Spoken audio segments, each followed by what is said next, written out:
Vamos lá, pessoal, para nossa 7ª aula, tá? Aqui, de geometria analítica, tá? Então, pessoal, na última aula, nós entramos em um tópico novo, né? Onde a gente já estava falando de vetores no plano, tá? A gente está trabalhando aqui com vetores no plano, tá? E aqui, pessoal, a gente já vai começar a trabalhar com um tratamento mais algébrico, ou seja, a gente já vai precisar fazer um pouquinho de conta. Vamos ter claro, a gente vai começar a linkar, né, o tratamento algébrico com o tratamento geométrico, mas a gente já vai precisar. E lá, pessoal, a gente introduziu, na aula passada, a gente introduziu alguns conceitos interessantes. O primeiro deles, pessoal, era o conceito de combinação linear, tá bom? Combinação linear, que em particular dizia exatamente o seguinte: que se a gente tem, pessoal, n vetores, por exemplo, V1, V2, Vn, vetores, dizer que V é uma combinação linear dos vetores V1, V2 e Vn, significa, pessoal, que existem esses escalares aqui, ó, α1, α2, reticência, até o αn, tal que o V se escreve dessa maneira, ou seja, ele se escreve como se fosse a soma de múltiplos desses vetores aqui, tá? A soma de múltiplos desses vetores aqui. Onde, pessoal, esse α1, α2, reticência até o αn, eles são escalares, são números reais, tá bom? Então, precisa existir esses escalares para que a gente possa dizer tal que o vetor V se escreve dessa maneira, e aí a gente conclui que o V se escrevendo dessa maneira é uma combinação linear desses vetores, tá? Ok. E aí, pessoal, falando ainda de vetores no plano, na aula passada a gente trouxe duas preposições importantes, tá? Que a gente provou lá, que foi a nossa preposição 2, que em resumo diz que U é paralelo a V se somente se existe alfa tal que U é igual a alfa vezes o vetor V. Em outras, o que a gente está dizendo aqui? Que U é paralelo a V se somente se U é múltiplo de V ou então V é múltiplo de U, tanto faz, tá? E isso aqui está dizendo que sempre que U e V, U é paralelo a V, a gente garante a existência desse alfa, tá? Existe esse alfa. E isso aqui está dizendo que U é uma combinação linear de V. Perfeito? Ok. E aí, pessoal, ainda na aula passada também, a gente também falou dessa preposição aqui, dessa segunda preposição, tá? Dessa outra preposição aqui, que é a nossa preposição 3. A gente chamou lá de preposição 3, tá? Que dizia exatamente o seguinte: sempre que eu tenho dois vetores não paralelos, tá? Então, a gente tem aqui o símbolo de paralelismo e a gente corta, então, não paralelos. Então, se eu pegar um vetor V, coplanar com esses vetores V1 e V2 que não são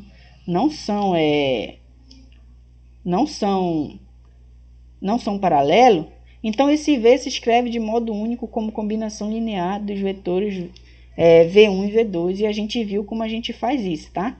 Em particular, existe esse alfa e beta aqui, esse alfa e beta aqui, tal que o vetor V se escreve como se fosse alfa escalar V1 mais beta escalar V2, ok? Então, a gente viu na última aula como faz isso daí. Então, vamos entrar agora, pessoal, nos tópicos da aula de hoje, tá? Inicialmente, a gente vai falar agora, pessoal, de base de vetores no plano, tá? Base de vetores no plano. Perfeito, pessoal. Vamos, para a gente começar a falar aqui, vamos usar o nosso PDF, tá? E o PDF que eu enviei para vocês lá. Bem, pessoal, olha aí. Vamos ler um pouco. Todo conjunto B formado por dois vetores, tá? V1 e V2, formado por dois vetores não paralelos, é uma base de vetores no plano. Olha o que esse primeiro comentário está nos dizendo, pessoal. Que sempre que eu tiver um conjunto formado com dois vetores, Então, esses dois vetores qualquer formam uma base. Dois vetores qualquer formam uma base. Ok? Dois vetores qualquer formam uma base. E aí, se esses dois vetores formam uma base, tá? Então, isso vai seguir da preposição anterior, que V nesse plano determinado por esses dois vetores, ele vai se escrever de modo único como combinação linear, né? Combinação linear dos vetores da base B, em particular do V1 e V2, ok? Em outras palavras, vai existir alfa e beta tal que o V se escreve dessa maneira. Perfeito. Então, o que a gente vai ter, pessoal? O que a gente vai ter aqui, ó? Sempre que eu tenho dois vetores, V1 e V2, e esses dois vetores não são paralelos, tá? Então, eu posso formar um conjunto B com esses dois vetores, e o primeiro comentário inicial lá nos diz que esse conjunto aqui, formado com esses dois vetores, é uma base, na verdade.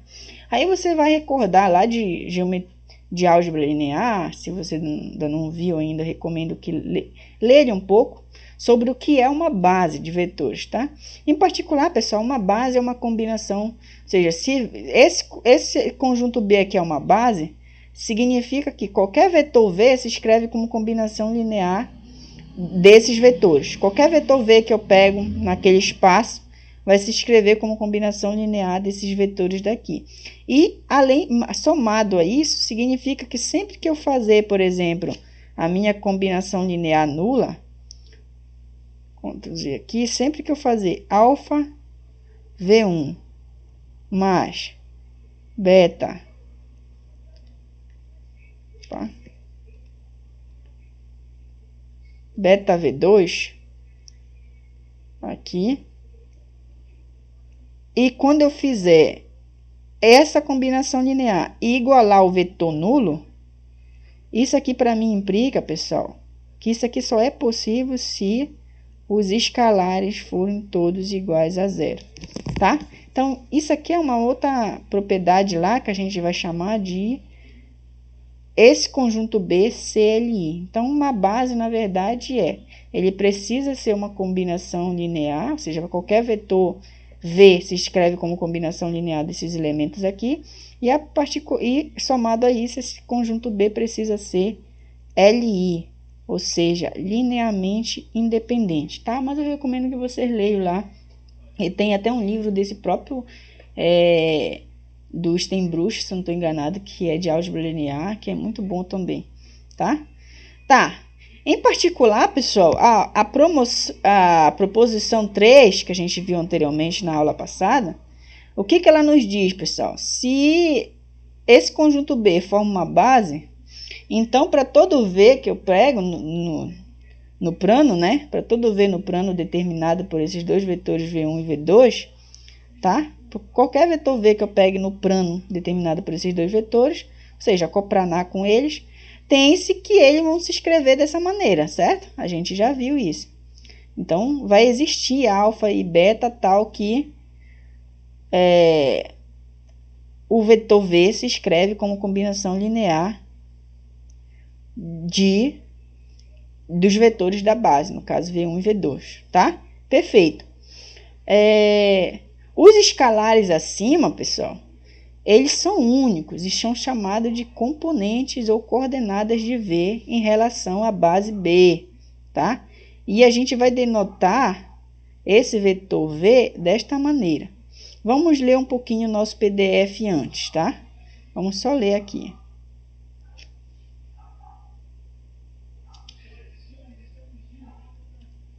Olha, seguindo aqui, pessoal, então, os únicos escalares alfa e betas que permitem essa representação aqui são chamados os componentes do vetor ou as coordenadas do vetor V em relação à base B, tá? E a gente vai acabar denotando o vetor V dessa maneira. Ou seja, o vetor V com relação à base B é igual a alfa beta, tá? Ou seja, isso daqui, pessoal, representa o próprio vetor V. Por quê, pessoal? Ou essa outra notação aqui, ó. essa outra notação também é válida, tá? V igual a alfa beta com relação à base B. Ou seja, a gente está dizendo que o vetor V, vamos voltar aqui, que o vetor V, ele possui as componentes alfa e beta, tá? Então, o vetor V possui as componentes ou coordenadas alfa e beta, e a gente está analisando ele com relação à base B, que é formada pelos vetores V1 e V2. Por que a gente pode representar assim, pessoal? Porque se vocês forem analisar aqui, para que eu possa determinar o meu vetor V, eu só preciso saber quem é os escalares alfa e beta. Porque uma vez conhecendo os escalares alfa e beta, eu posso substituir exatamente nessa expressão aqui, tá? Nessa expressão aqui, e eu já sei que os vetores V1 e V2 são dados, ou seja, são os elementos da base, então é só fazer uma operação aqui de soma de vetores que você determina o vetor V.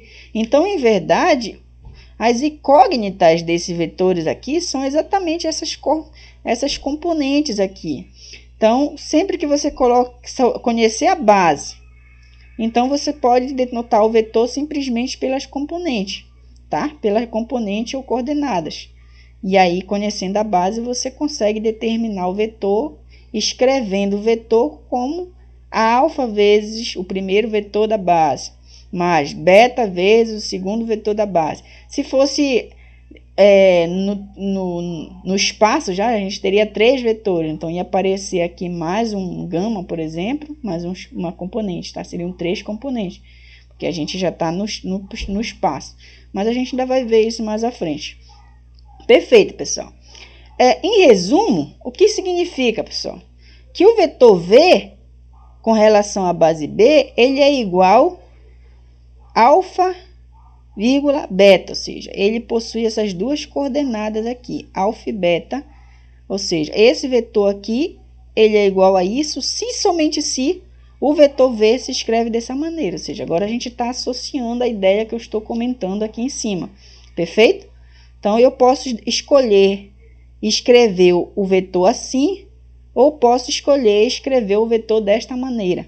Isso aí não vai influenciar em nada. Se eu escrevo assim, eu já determino o vetor direto. Se eu escrevo assim, eu sei que isso aqui é equivalente a esse outro. Então, eu posso, simplesmente conhecendo os componentes dele, eu posso determinar quem é o vetor. Ok? Então, deixa só ver aqui novamente o que o nosso PDF acrescenta mais aqui pra gente, tá? Então, é exatamente isso aí, tá? Tá bem escrito aí no nosso PDF que eu enviei para vocês, é assim mesmo, tá? Então, ó, agora, pessoal, a gente vai falar um pouco mais à frente de um outro tópico, que é vetores ortogonais, tá? Quando que dois vetores, pessoal, vão ser ortogonais, tá?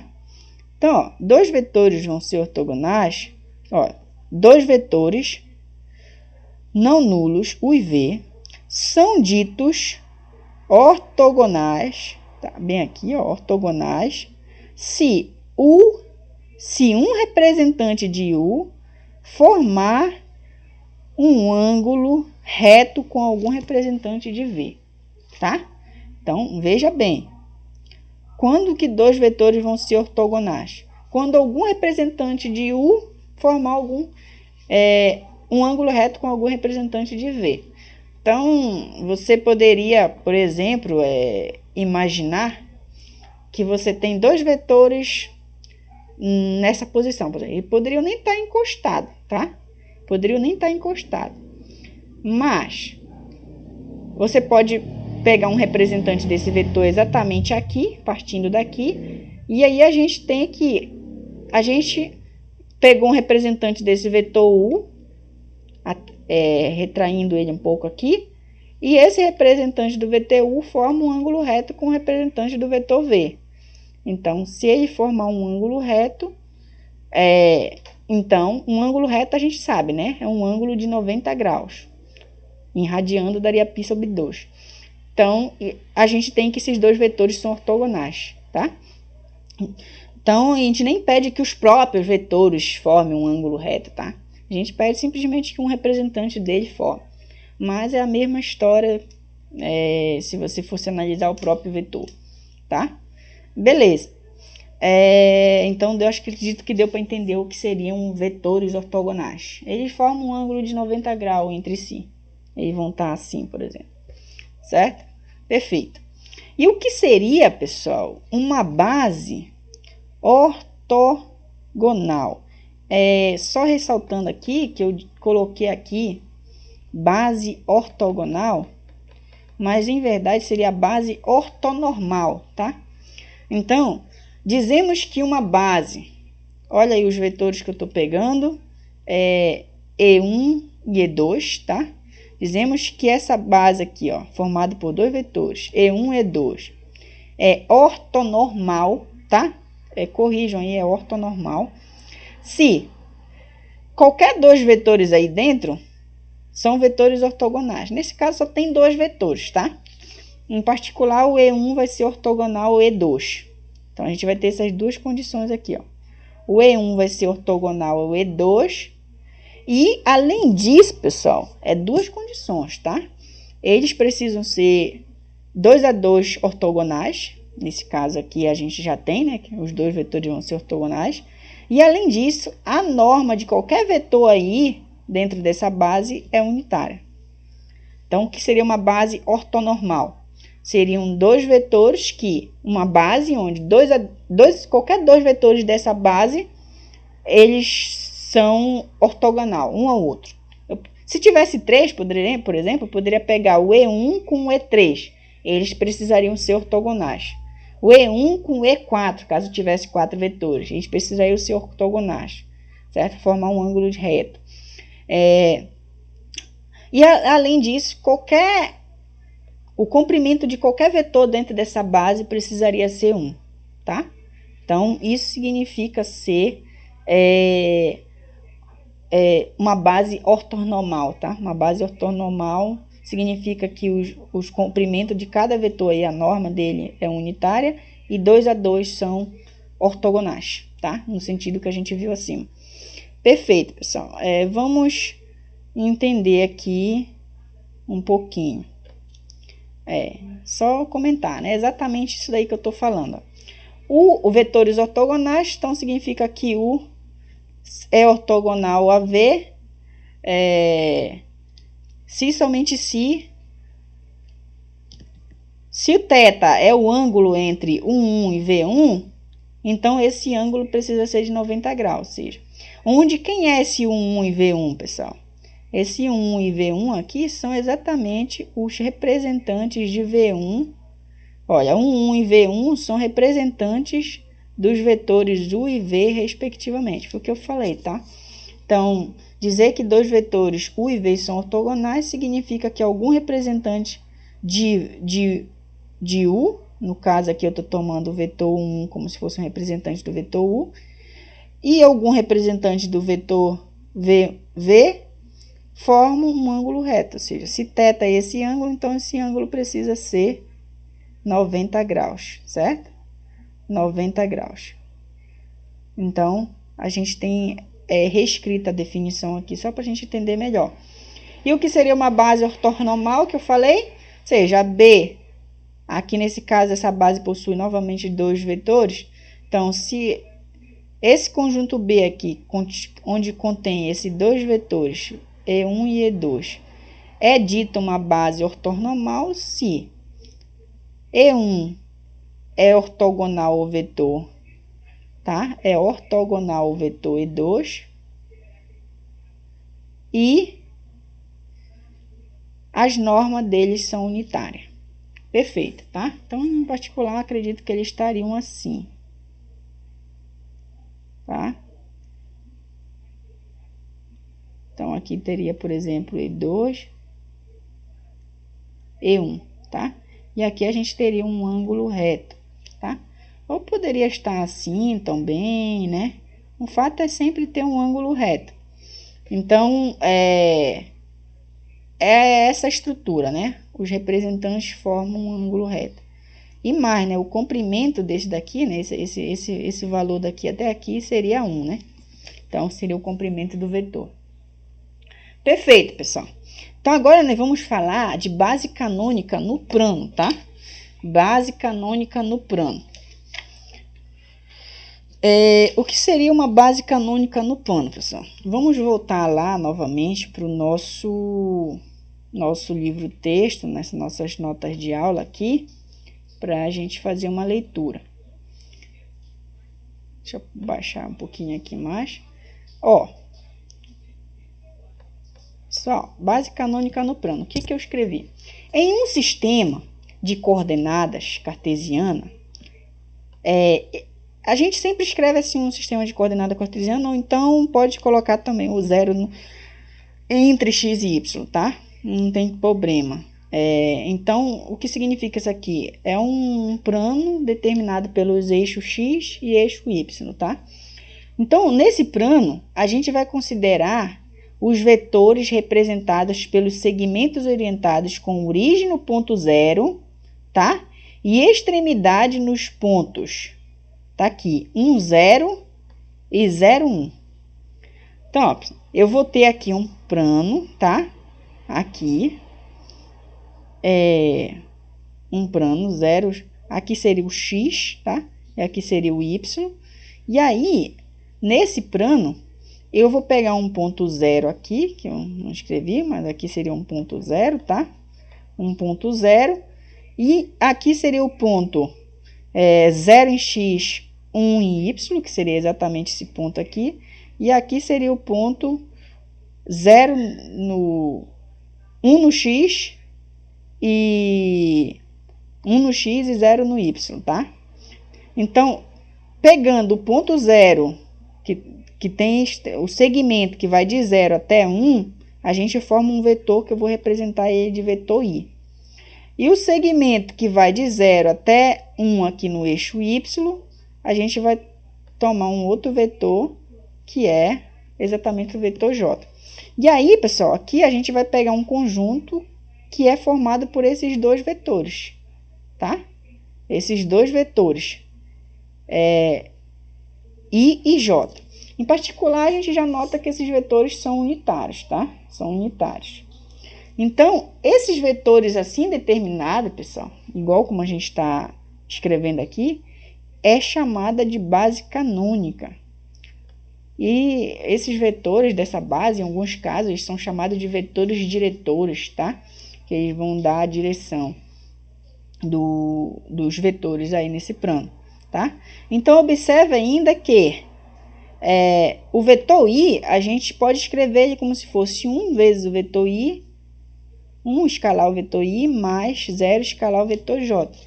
Aí você substitui aqui o vetor i e o vetor j, usa a propriedade da multiplicação por escalar aqui, tá? E aí você vai ver que você vai ter exatamente dessa maneira aqui. Deixa eu fazer para vocês, espera aí. Então, como eu estava dizendo, por exemplo, você tem uma base, né? Você vai ter uma base aqui, B, que é formada por esses dois vetores aqui, ó. Você pega aqui o ponto 0, tá? E aqui seria esse ponto aqui, 1, 0. Então, aqui, esse segmento aqui orientado vai nos dar o vetor i. E aí, você pega aqui o ponto 0 e aqui o ponto 0, 1. Esse segmento aqui vai me dar o nosso vetor j. Aí, a gente já nota, por exemplo, que a norma de i é igual à norma de j e é igual a 1, né? Porque a gente sabe que o comprimento daqui para cá é 1. Dá para ver e dá para você fazer lá pela fórmula da norma também, tá? Como uma das componentes aqui é 0, então seria 1 raiz quadrada de 1 ao quadrado mais 0 ao quadrado, que daria 1, tá? Perfeito. Então, o que a gente tem aqui, pessoal? Como eu estava dizendo para vocês, tá? Vamos fazer essa continha lá. Por exemplo, note que o vetor i, eu poderia escrever ele como se fosse 1 vezes escalar o vetor i, mais 0 escalar o vetor j, tá? Porque se você substitui aqui, você tem 1 escalar o vetor i. Quem é o vetor i? seria exatamente esse vetor aqui, 1, 0, tá? Mais 0 escalar o vetor j, que seria o vetor 0, 1, ok? Aí, quando você fazer a conta, aí esse escalar passa multiplicando aqui dentro, tá? Então, isso aqui daria 1 vezes 1 na primeira entrada, que daria 1, e aqui daria 0 na segunda entrada. Mas, quando eu passar o 0 multiplicando aqui dentro os componentes, então vai dar tudo 0, né?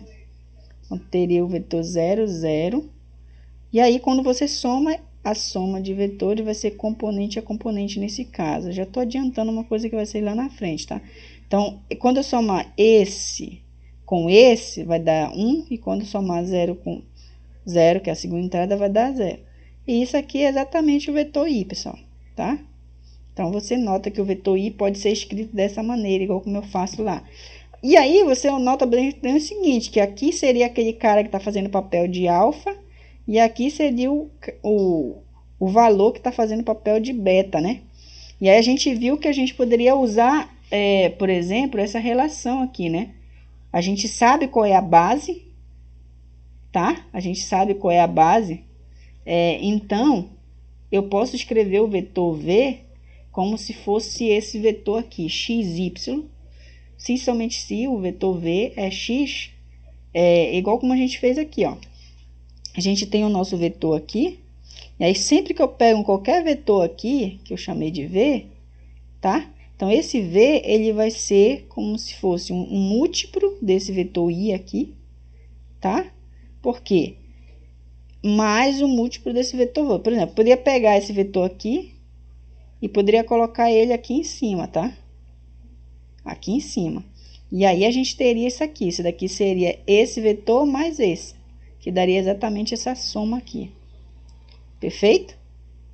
Então, a gente pode escrever ele assim ou assim, de acordo com o que a gente viu anteriormente, tá?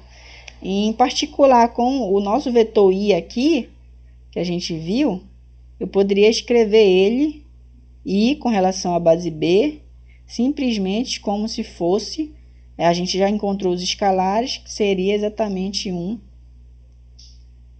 0. Essas são as componentes do vetor canônico i, tá? 1, 0, que são essas componentes que a gente encontrou bem aqui, ó. Perfeito? Então, a gente poderia fazer isso, a mesma coisa para o j também, tá?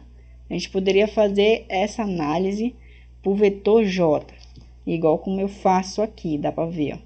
J eu poderia escrever aí dessa forma, tá? Que daria o nosso vetor j, e as componentes do vetor j seria exatamente 0, 1, ok? Então, ó, pessoal, dado um vetor v no plano, os únicos escalares x, y pertencente a R, tá? O que eu posso escrever o vetor v como essa combinação linear aqui. Eles são chamados, pessoal, de coordenadas do vetor v em relação à base canônica B, né? No caso. Em particular, a gente vai ter essa relação aqui, ó. Tá? A gente vai ter essa relação aqui. Perfeito? Onde x aqui, pessoal, ele é chamado de abscissa de v, e o vetor v, o y aqui, é chamado de coordenada do vetor v, tá? Coordenada do vetor v.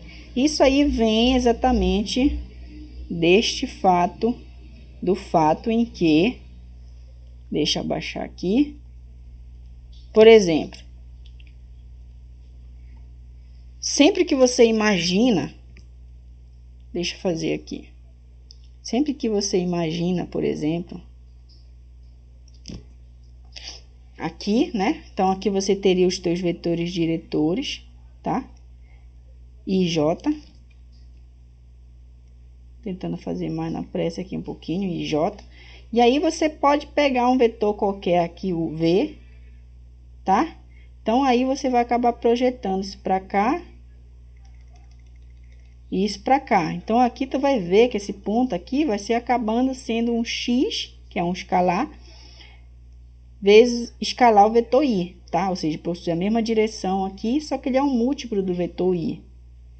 E esse vetor aqui esse ponto bem aqui e vai determinar um outro vetor, que é esse aqui, tá? Que vai até aqui, tá?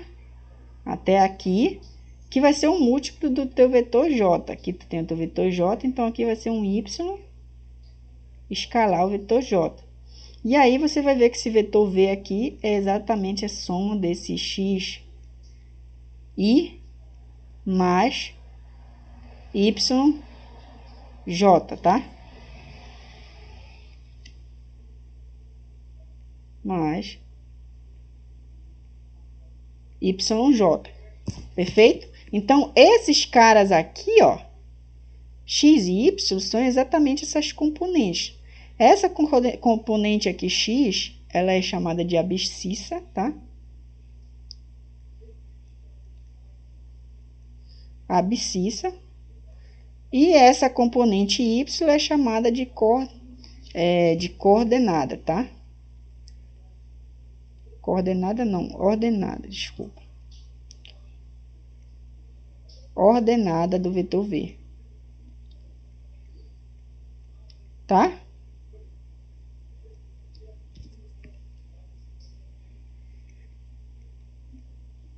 Ordenada. Perfeito, tá? Então, eu acredito que já deu para entender aí. Deixa eu tirar esse espaço, esse desenho aqui. Perfeito. Vamos lá. Vamos lá continuar aqui. Vamos continuar a nossa leitura, tá? Continuando a nossa leitura aqui do PDF, a gente tem o que, pessoal? Então, dá pra gente observar uma coisa, pessoal. Que os vetores no plano, eles sempre vão determinar um par ordenado, tá? Ou seja, vão determinar coordenadas de v em relação à base B, no caso, tá? E vice-versa, sempre que você tiver um ponto desse tipo aqui, xy, sempre quando você tiver um ponto desse tipo aí, xy, esse ponto xy vai acabar determinando um vetor, tá? Que vai ser dado dessa maneira. Por exemplo, se você tem um ponto bem aqui, tá? Bem aqui, esse ponto P de xy, então você projeta esse x aqui, você projeta o y para cá, e esse segmento aqui que parte exatamente da origem aqui do zero até o ponto P, ele seria o vetor v, tá? 0p, e esse vetor P, esse vetor 0p, ele é determinado exatamente pelas essas componentes. Então, o que a gente pode dizer? Que cada ponto, sempre quando você tem um ponto, esse ponto vai acabar determinando um vetor. E vice-versa, sempre quando você tem um vetor no plano, esse vetor no plano vai acabar determinando um ponto. Então, em particular, a gente diz, né, que a gente tem uma correspondência biunívoca aí entre os pontos do plano e os vetores, tá? E os vetores. Por exemplo, se você tem aqui um ponto P, bem aqui, tá? E aqui é o nossa origem zero. Então, eu posso traçar um segmento que vai da origem até nesse ponto P, e esse segmento orientado vai me determinar um vetor, perfeito? Então, um ponto determina um vetor 0t, tá? Ele é determinado por esse segmento 0p, ok? Mas, por exemplo, se eu tivesse um vetor, se eu tivesse simplesmente um vetor, já seria me dado, por exemplo, um vetor aqui. Seria aqui o plano, e eu teria o vetor, tá? O vetor v. E aí, o que eu faria? Eu projetaria novamente para cá, encontraria um valor de x. Escalar o vetor i, certo? Projetaria para cá, encontraria um valor de y, escalar o vetor j. E aí, esse v aqui seria representado como v com relação à base B, exatamente esse ponto x, y, tá? No fundo, o que eu estou escrevendo aqui, quando eu escrevo assim, eu estou escrevendo exatamente isso aqui, ok? isso aqui, V igual a x escalar y mais y escalar j, tá? Então, o que está acontecendo aqui, ó? Aqui eu estou determinando um ponto, que é o pxy. Então, em particular, cada vetor determina um ponto no plano e cada ponto determina um vetor no plano, tá? Então, existe uma correspondência bionívoca aí. É o que a gente chama. Se eu tenho um ponto, eu determino um vetor. Se eu tenho um vetor, eu determino um ponto, certo? Sempre quando tá 1 para 1, né? Vale assim, um leva no outro, podemos dizer. Então, só continuando mais à frente um pouquinho, aqui, vamos continuar a leitura. Ok, então, ó, o vetor em estrela, que é exatamente aquela correspondência, ele pode ser simplesmente denotado desta maneira, tá? Ignorando o fato da base, sempre que a gente tiver com a base canônica, aqui, que é o estrela aqui, ó. Então, esse vetor, quando ele estiver escrito desta maneira, x escalar y mais y escalar j.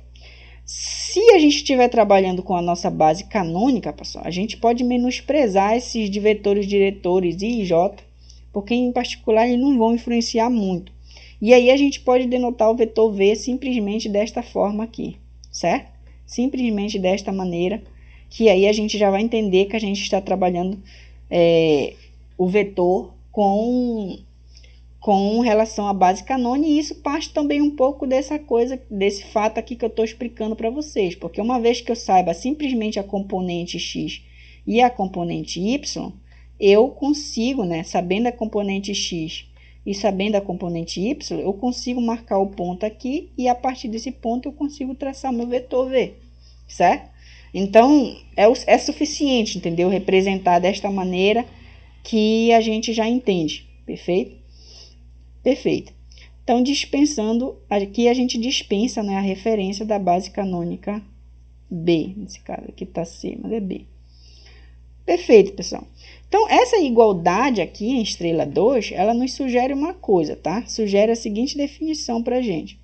Qual definição é essa, pessoal? Bem, vetor no plano é um par ordenado. Ou seja, quando a gente está trabalhando com plano, o vetor, na verdade, nada mais é do que um par ordenado, onde você tem duas componentes, né? A componente x e a componente y. É um par ordenado desta maneira, tá?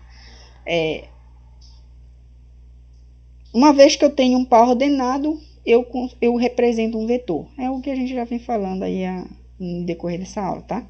E essa aqui é a chamada expressão analítica do vetor v. A gente dá um nome para ela. Vamos lá entender. Tá? Então, ó, pessoal, no plano, sempre que eu tiver no plano aqui, no plano, tá? No plano, deixa eu só... No plano, pessoal, no plano, o vetor v será representado simplesmente desta maneira, por um par ordenado, tá? O vetor v será representado por um par ordenado. Perfeito? E essa representação aqui é o que a gente chama de expressão analítica, tá? Então, toda vez que um vetor v é representado simplesmente por um par ordenado, então, ele está representado por uma expressão analítica do vetor. Perfeito? Que, no fundo, essa representação aí é equivalente a esta aqui, tá? Escalar x, né? Na verdade seria x escalar y, mas tudo bem. Mais j, y. Deixa eu refazer aqui. Trocar a posição. X escalar j mais y escalar j. Ok, pessoal, isso eu posso fazer, ou seja, eu posso trabalhar com uma e outra, porque no fundo é a mesma coisa, né, pessoal? Por que é a mesma coisa? Vamos desenvolver isso aqui, ó. Ou seja, isso daqui, ó, seria x escalar o vetor. Quem é o vetor j? Opa, aqui eu coloquei I. Deixa eu voltar aqui de novo, pessoal. Que é I, tá? I mais Y escalar J. Vamos substituir os valores, pessoal. Vou continuar com X. E quem seria o nosso vetor I? Seria o nosso vetor 1, 0, certo? Mais Y escalar o vetor J, que na verdade é o nosso vetor 0, 1. Aí, a gente fazendo as operações aí, pessoal, esse x ele vai multiplicar as componentes. Então, vai ficar aqui x vezes 1 é x vezes 0, 0, mais y vezes 0, 0, y vezes 1, 1, tá? Perfeito. E aí, o que seria, daria isso aqui? Soma de vetores, soma componente a componente. A gente ainda vai ver isso aí, mas eu já estou adiantando. Então, isso daqui vai dar x mais 0, x, 0 mais y, y. E aí, a gente cai exatamente aqui, perfeito, pessoal? Então, no plano, eu posso representar o vetor V simplesmente desta maneira, tá? Pela expressão analítica dele. Então, vamos fazer alguns exemplos aqui, pessoal.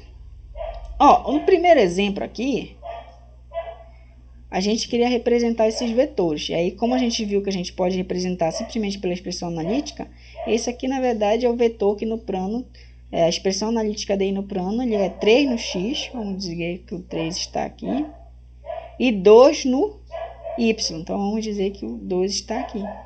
Então, aqui você prolonga aqui, né? E o vetor, na verdade, é o segmento que vai da origem. Vai dar origem. Ó, tá? Esse aqui é o nosso vetor V lá, tá? Aqui é 2. V, e esse V aqui nesse caso seria exatamente esse valor ali. 3i mais 2j. Perfeito? E se a gente quisesse pegar esse daqui, ó, seria 1 na direção I, por exemplo, aqui seria 1, e menos 3 na direção J. Então, para cá seria a direção positiva, para cá seria a direção negativa. Tá? Então, vamos se pouco menos 3 estivesse por aqui. Então, esse vetor estaria bem aqui, tá? Aqui embaixo. Esse aqui seria o vetor 1i menos 3j, tá? Ou seja, seria esse daqui. Perfeito? Se a gente quisesse representar, pessoal, esse 2j, então, em particular, ele é um múltiplo do vetor j. Então, se o meu vetor j está aqui, aqui estaria o nosso vetor j, nosso vetor unitário, 2 vezes o vetor j, ele estaria mais aqui em cima um pouco. Esse seria esse vetor todo aqui, né? Seria o nosso vetor 2j, tá? Então, na direção x é nulo, não temos a direção x aqui, perfeito? E aqui a gente já gerou a direção do j, né? Então, aqui nós teríamos simplesmente 4, se aqui é o nosso i, então a gente teria 4i, então um vetor da mesma direção, mesmo sentido, e com comprimento 4, por exemplo. Imagine que aqui estaria o 4, então esse aqui seria o nosso vetor 4i, perfeito? Só alguns exemplos assim pra gente pensar. Perfeito, pessoal. Então, sem mais assim delongas, tá? Vamos só ler mais uma coisa aqui no nosso PDF, que é exatamente o seguinte, tá? Em resumo, pessoal, de tudo isso aí que a gente está fazendo, o que a gente tem, pessoal? Em resumo, sobre a base canônica, tá? B, formada pelos vetores I e J, o que a gente tem em resumo, pessoal? Para todo V no plano, existem únicos escalares x e y pertencente a E, tal que o V se escreve como desta maneira, tá? Então, o V se escreve desta maneira aqui. Deixa eu ver se é isso aqui. O V se escreve como se fosse X escalar I mais Y escalar J. Se somente se, o vetor V se escreve na expressão analítica desta maneira. Então, o resumo é isso, tá? O resumo dessa parte. Entendemos assim. Perfeito? E aí, nós temos aí alguns exemplos, tá? E a observação é o seguinte: a escolha da base B deve-se exclusivamente à simplificação, tá? Note só, essa é a base canônica, mas se você escolhe uma outra base, essa análise que eu estou fazendo aí com vocês, ela pode mudar totalmente. Totalmente mesmo, pessoal. Se a gente escolhe uma outra base, essa base aí, onde você zera uma das componentes, ela facilita tudo, entendeu? Você zera uma das componentes, facilita tudo, mas se você não tiver com as componentes zeradas, e aí você já tem que fazer um estudo totalmente diferente, que é uma coisa que vocês vão ver lá em álgebra linear, tá? Então, temos o seguinte, que para todo ponto P, x, y do plano, tá? Corresponde o vetor V, a gente viu isso aqui. Todo ponto do plano corresponde ao vetor V, que eu posso determinar ele partindo da origem até esse ponto P, que ele é, na verdade, essa combinação linear aqui, a gente também viu isso, perfeito? E as coordenadas de P são as próprias componentes do vetor 0P, também a gente viu isso, tá? Então, as coordenadas do vetor, a gente está conversando aqui, é exatamente a expressão que o desenho está trazendo aqui pra gente. Você tem o ponto, tá? E aí você tem aqui a origem, o zero, bem aqui. E a partir da origem você determina o vetor 0P, que é exatamente esse vetor aqui, perfeito?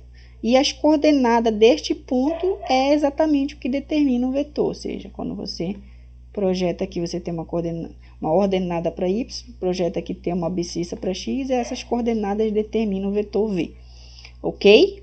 Dá para...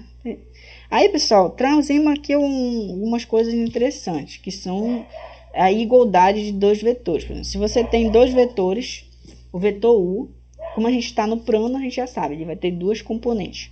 Então, eu vou chamar essas componentes no vetor u, eu vou chamar a primeira componente de x1, a segunda componente de y1, e para o vetor v, a gente vai chamar a primeira componente de x2, a segunda componente de y2, tá?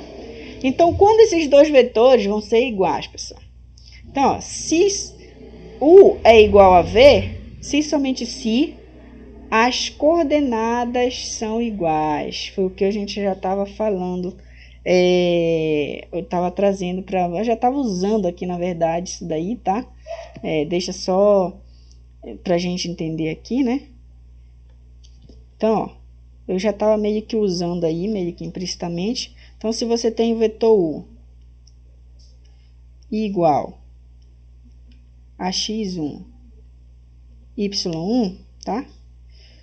E o vetor v igual a x2, y2.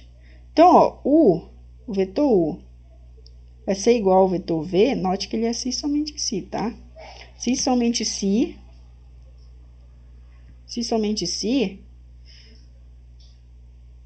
opa, Ctrl Z. Se somente se, as componentes desses vetores são iguais. Assim. Então, a primeira componente daqui precisa ser igual à primeira componente dali, tá? E a segunda componente daqui precisa ser igual à segunda componente daqui. E y1 é igual a y2. Perfeito? Então, essa é essa relação vai determinar a igualdade entre o vetor u e v. E lembrando, pessoal, né, aí a gente já viu, né, que quando a gente estava estudando a forma geométrica, que dois vetores vão ser iguais quando eles tiverem mesma direção, né, ou seja, um ser paralelo ao outro, tá? Quando eles tiverem o mesmo módulo, tá? Então, o módulo de U precisa ser igual ao módulo de V, tá? E é daí que sai exatamente essa desigualdade, perfeito? E o U e o V devem ter o mesmo sentido, tá? Então, é só para lembrar isso aí. E aí, pessoal, a outra propriedade importante que eu vou ler aqui pra gente, tem uma relação aqui interessante, pessoal, que é um exemplo que eu trouxe, ó. Determine os valores A e B para que os vetores U, olha aí quem são os componentes desses vetores. A primeira componente é A quadrado mais 6.